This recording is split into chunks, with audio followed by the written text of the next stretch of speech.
as you were sort of sharing the memories and sharing the moments. What was sort of bringing you together? What were you latching on to in sort of commonalities with as that process happened? Sorry, it's also still a vague question. That's okay. I mean, it was very seamless working with Zahra. She really embodied the role straight away.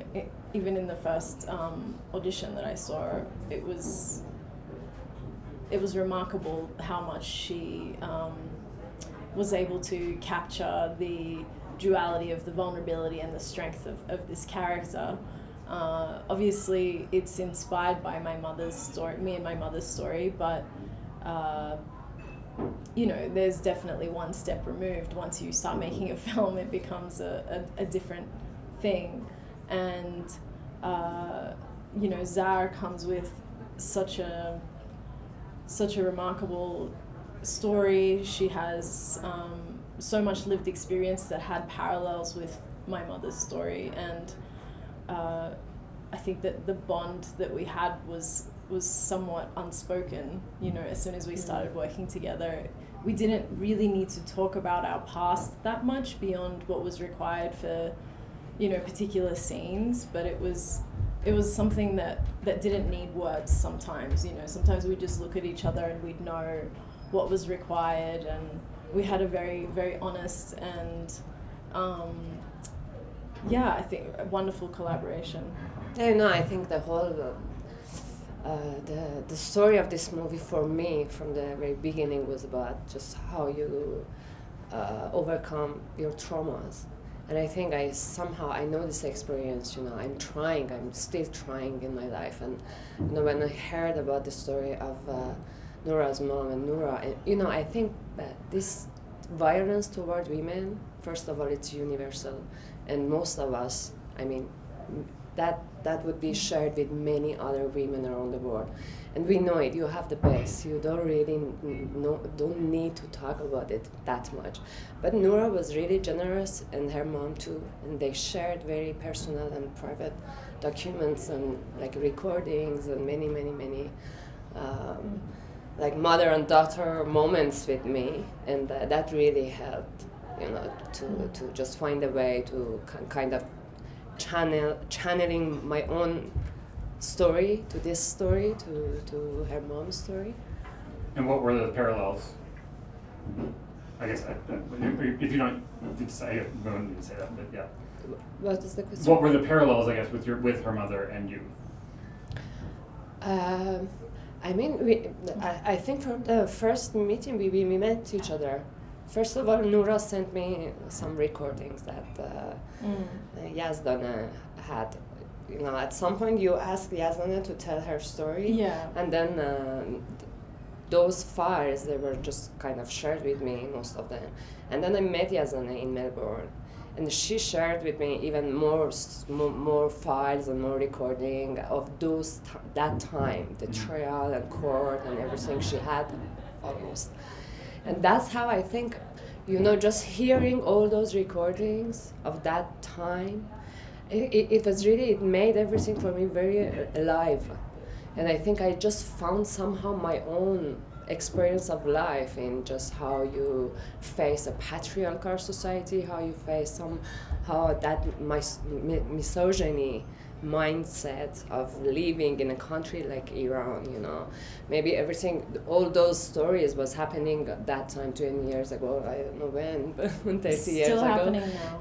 Yeah, but it was more maybe in Melbourne, but the whole story is about the Iranian family, how the parents react to your decision, how your husband, just makes your life horrible. Or, that patriarchal mindset, I think, which is sometimes really special because it's, sometimes I have to say, it's kind of 10 times harder in Iran because there is no law, the system doesn't protect you, and this violence starts in your family and then goes to the society, and there is no one to protect you, when it comes to domestic violence. There is no, it's really weak our laws.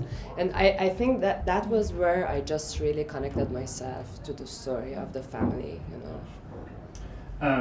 The sort of film coming out now, and sort of while you were filming, obviously there's the protests, and how much was that seeping into the process while filming, and then how much do you sort of want to separate sort of the politics of that with what you have a human story, you have a character-driven story, you have a personal story, and yet it also speaks to the society and to the same thing that the protesters are speaking about. How do you sort of balance that?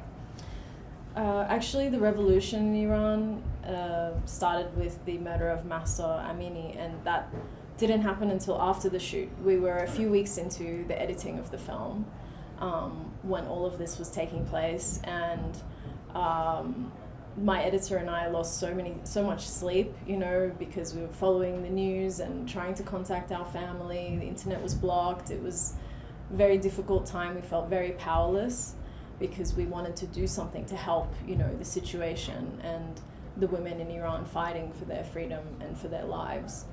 And, you know, at some point we just realized that actually finishing the film is our protest, is our way to do something.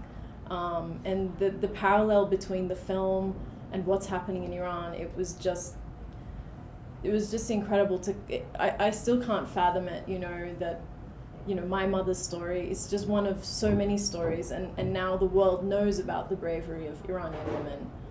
You know, as a child I thought, you know, my mom is so brave and courageous, but now the whole world knows how all of these moms and all of these daughters are incredible, you know, and doing remarkable things for women's rights, for women's freedom. And you know, I just hope that Shayda is a drop in this ocean of change that's happening right now.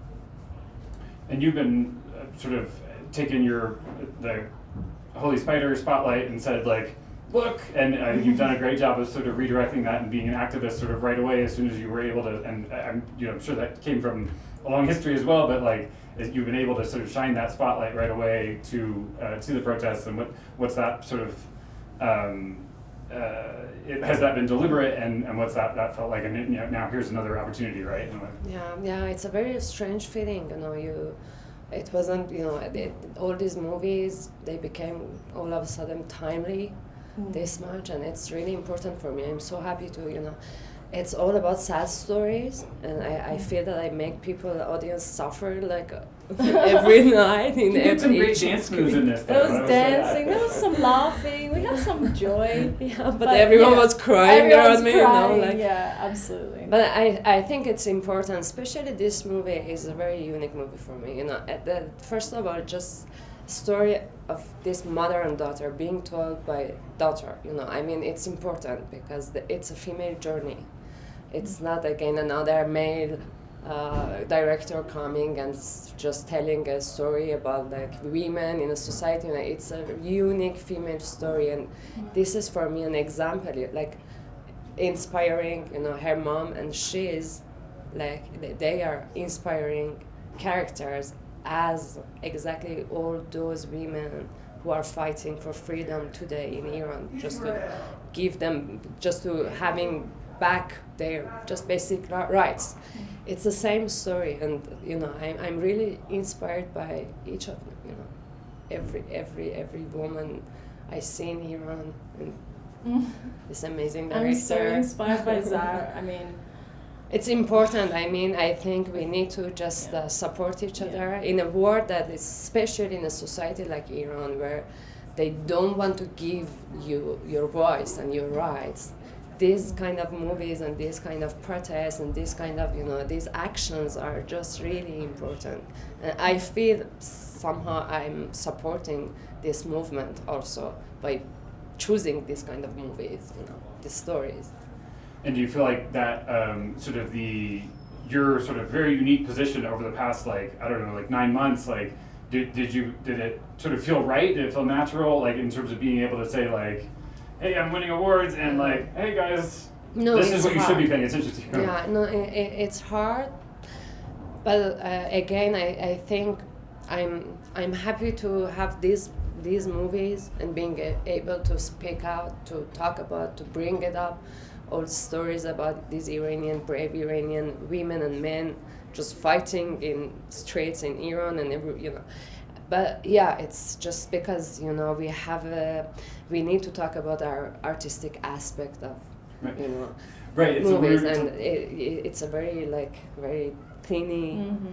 Blurred line. Yeah. Right, it's between, a weird balance. fact and fiction. So Sometimes it get lost, the main story, but it's important. I think it's really related anyway, and it's good. It's good. I'm happy. Yeah, it's absolutely related. And the thing is, though, that obviously the film has been inside me since I was 5 years old.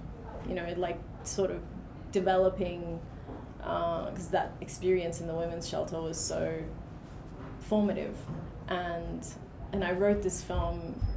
I started writing it 6 years ago, so it's just it just happens to be timely, but it is a universal story, and we hope that it can speak to so many audiences about women's power, strength, resilience, and courage. And as you're sort of promoting the film and being outside of Iran, are there concerns for family back home, or are you guys like everything's okay, we're fine? Is safety and sort of like being in the Western media feel like dangerous in any way? I think it is dangerous. I mean, we take the risk. No, I think I feel just giving you this interview, making this movie, it's just all about taking risk. But there's millions of people taking those risks because they want things to change, and so do we. I don't think I have any other questions. Anything else you guys want to make sure you mention? As hard as finding the person to play your mother is finding the person to play yourself. What was that process like? She was great. She's incredible. We searched all of Australia for a little Iranian girl who spoke Farsi. It was really hard to find. We had around 100 tapes of little girls from all over the country, and Selena was, just remarkable in the audition. She just believed the emotional situation so quickly and cried in the audition without any prompts. She just felt the situation so deeply, and as soon as we felt her energy and her intelligence, her emotional intelligence, I knew she was Mona, and I was also just so struck with her joy and her light, and she was actually very different from me as a child. I was much more burdened. She's very unburdened. She has a really loving, beautiful family, a really amazing future ahead of her, and one of my priorities was really protecting her in the making of this film. A lot of the scenes were child-safe scenes. Sometimes the father wasn't in the scene. There's different scenarios in order to make sure that she's not aware of the darkness around her. But she did a remarkable job. She's incredible. We're so proud of her. I wish she was here. We were lucky. Yeah.